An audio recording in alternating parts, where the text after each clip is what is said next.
एक घना चमकता हुआ जादुई जंगल जिसमें हर पेड़ की शाखाओं पर नन्ही नन्ही रोशनी झिलमिला रही थी।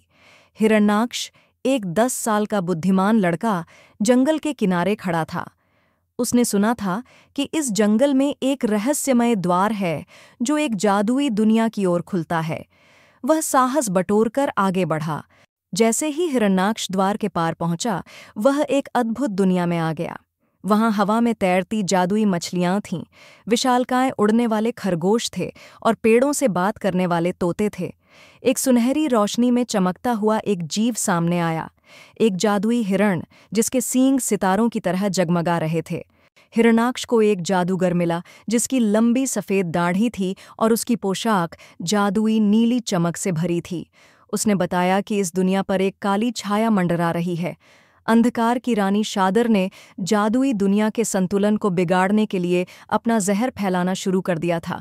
हिरण्याक्ष को एक जादूगर मिला जिसकी लंबी सफ़ेद दाढ़ी थी और उसकी पोशाक जादुई नीली चमक से भरी थी। उसने बताया कि इस दुनिया पर एक काली छाया मंडरा रही है। अंधकार की रानी शादर ने जादुई दुनिया के संतुलन को बिगाड़ने के लिए अपना जहर फैलाना शुरू कर दिया था। पहला गंतव्य था बादलों का राजमहल, जहां आकाश के मोती छिपे थे। हिरण्याक्ष ने उड़ते हुए खरगोशों की मदद से वहां पहुंचा। मोती एक विशाल नीले अजगर की पहरेदारी में थे।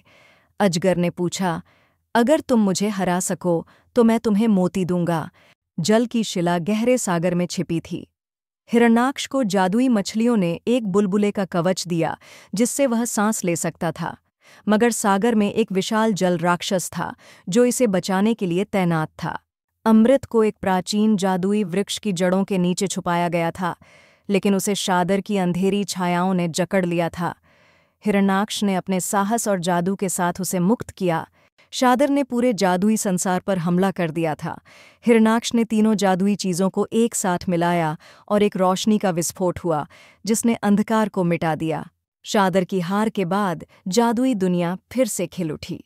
हिरण्याक्ष को इस संसार का संरक्षक बना दिया गया।